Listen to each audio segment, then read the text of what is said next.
In the last class, we pointed out that the term darshana is derived from the Sanskrit root drish. This root drish means to see, to realize, to perceive. And depending on that root meaning, we have discussed a definition of darshana, drishyate anena iti darshanam, through which we see is called darshana. We made one observation that this expression can be taken literally or philosophically. So in our context, we take it in a philosophical sense, and that sense is the realization. To see means to realize. And when you realize, it is a transitive verb, as it is called in English grammar. Transitive verb means it requires an object. So when you realize something. You see something, right? So the question can be raised that what is it we realize, what we realize, what we see, or what we are expected to see. So Indian philosophy responds to this question by saying that we realize the tattva. We realize the reality as such. And unless we realize the reality as such, our behavior cannot be in order. The behavior will be problematic, and a problematic behavior will certainly lead to some pain, some misery, some problems. And as a rational being, as the kind of being we are, we don't want to be in the state of misery. We don't want pain, right? We want pleasure. We want a favorable condition of living. We don't want any unfavorable situation in which we land up in difficulty. So the realization of reality as such, the realization of tattva, is the ultimate objective of darshana.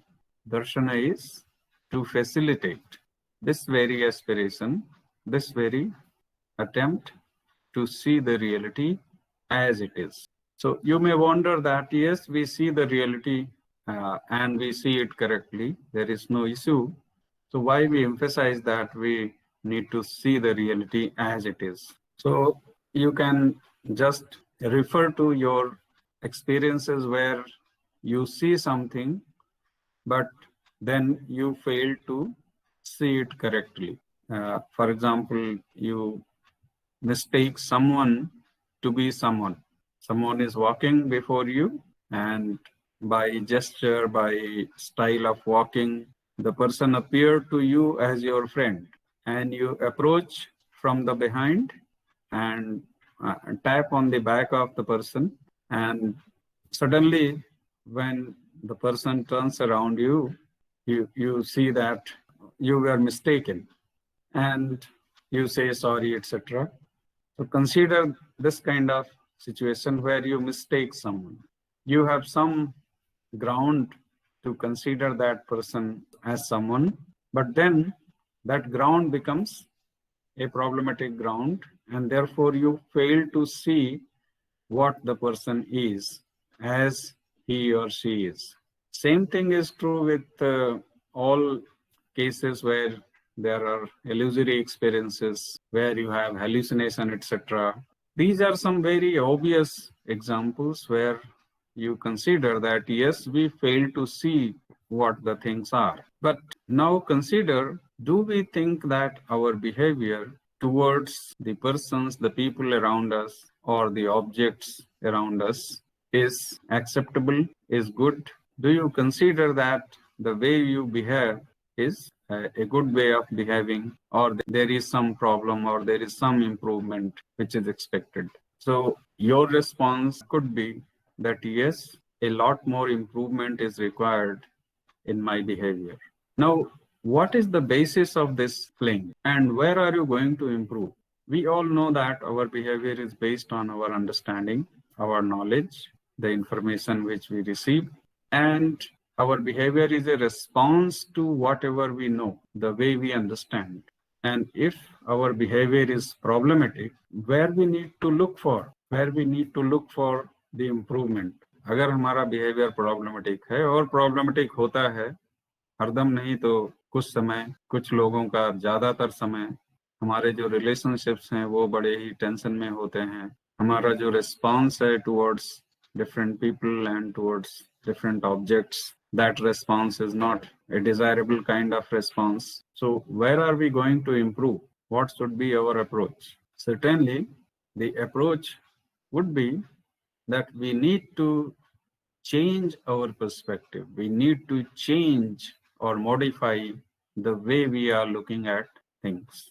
Unless the change happens at this level of knowing the reality, knowing the things, understanding them properly, there cannot be any change in behavior.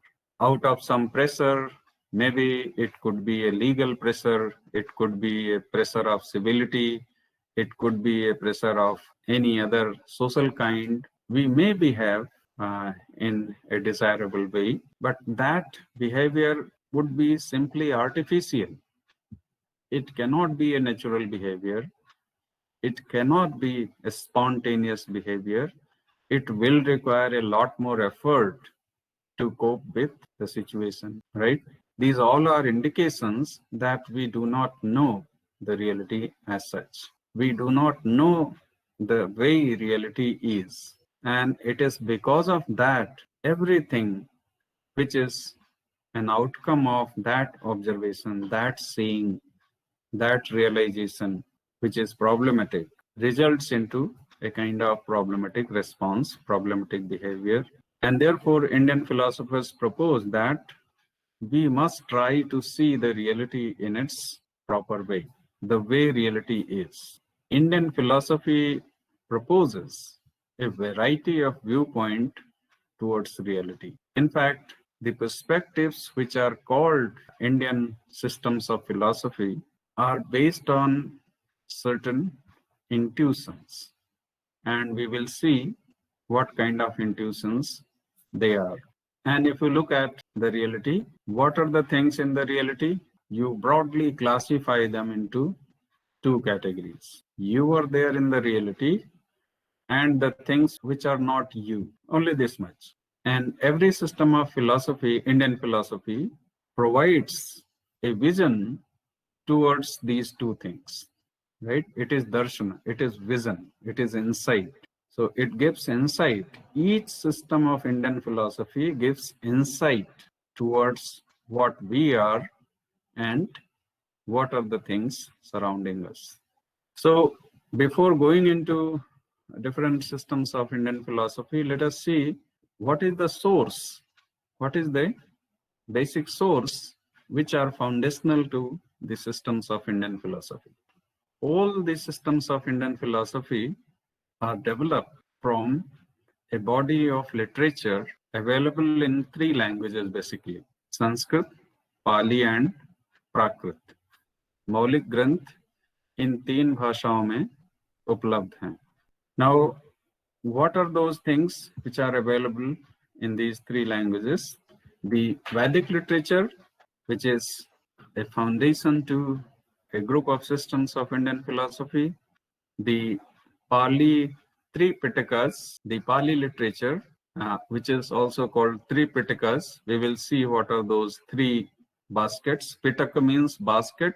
So the whole of Pali literature is divided into three main bodies of literature, three baskets, and each basket contains a body of literature, several books. So the Vedic literature, which is profuse in number, the Pali literature, again, it is in a great length.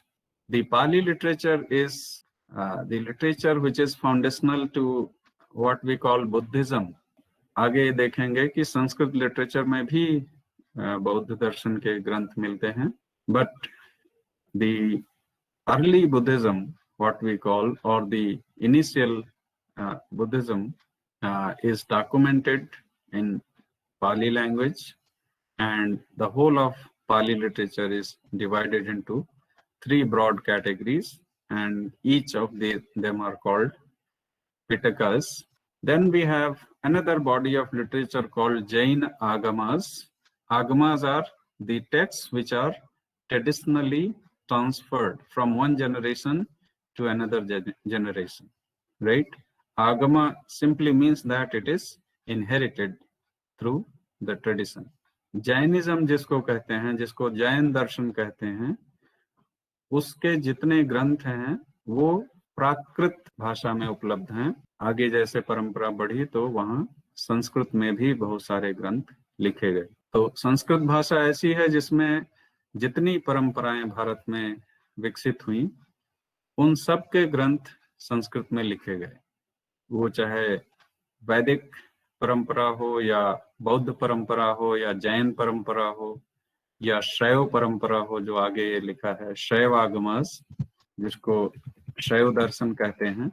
All these traditions have enough of literature, a huge amount of literature, which is foundational to different systems of Indian philosophy. And Shaiva tradition is understood in two broad classes. One is Kashmir Shaivism, the Shaivism which is rooted in Kashmir, and there is a Shaiva tradition in the South India. So Kashmir Shaivism and South Indian Shaivism. This way we find two traditions within the Shaiva. The literature which is foundational to Shaiva Parampara, Shaiva tradition, is called Shaiva Agamas. Agamas are the body of literature which are inherited through generations. We don't know their origin, in fact, precisely.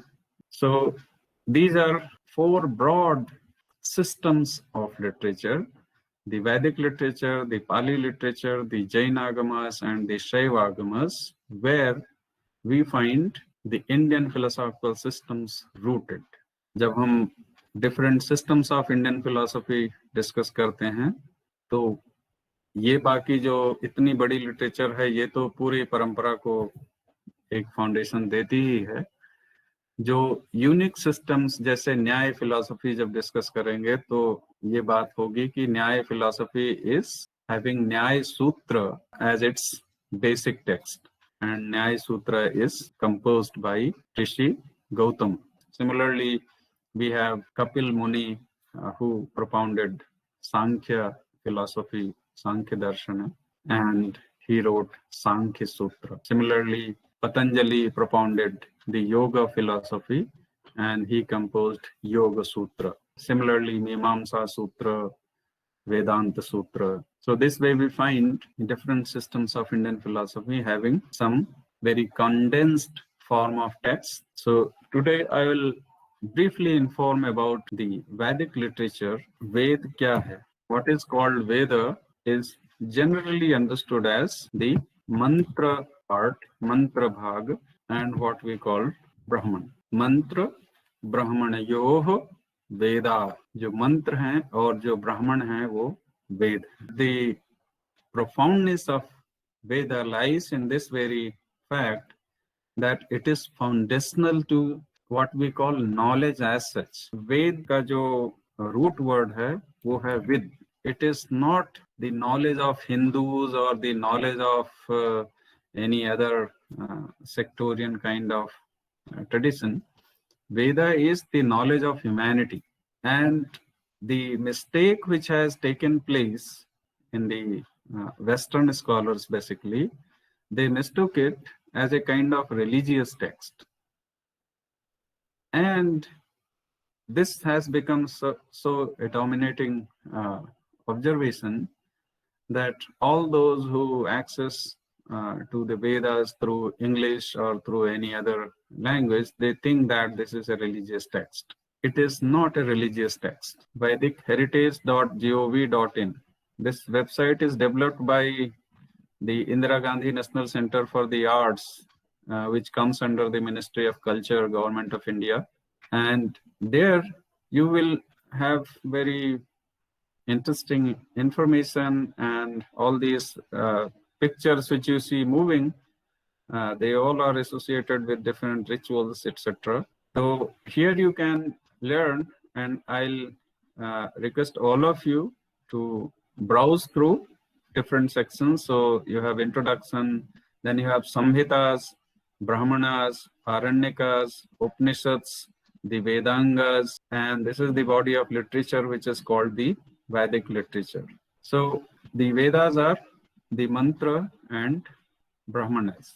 And what are they? I made a table just to make you understand. Normally, we understand that the Vedas consist of 4 parts.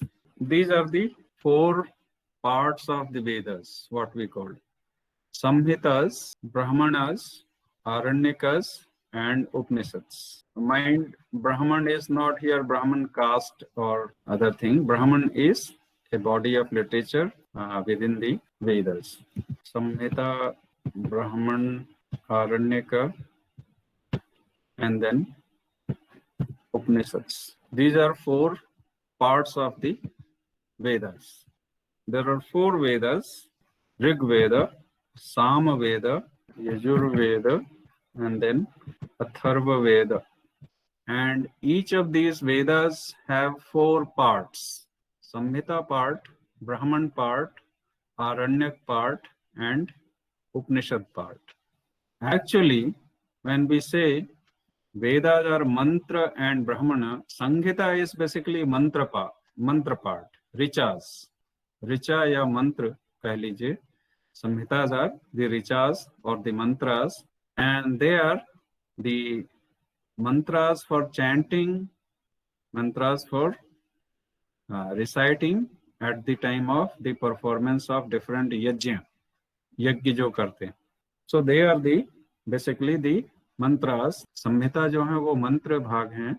Brahman are basically the prose compositions, the elaborations of the insights available in the Samhita. So Samhita and Brahman are basically the whole of the Vedas. What we call Aranyaka and Upanishads. Aranyaka and Upanishads are not separate texts. If you see, they are part of the Brahmanas. So every Veda has got Samhita, the mantra bhag, and the Brahmana, the prose bhag, the elaboration of the insights in the mantras. And in this elaboration, sometimes the author becomes reflective. So that reflective part is called Aranyaka, and sometimes the author becomes philosophical.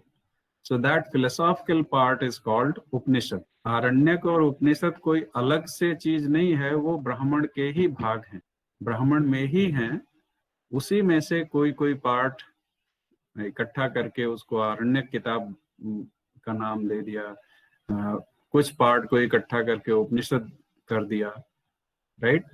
So actually each Veda has only Samhita and Brahman part, and Brahman part includes Aranyaka and Upanishad.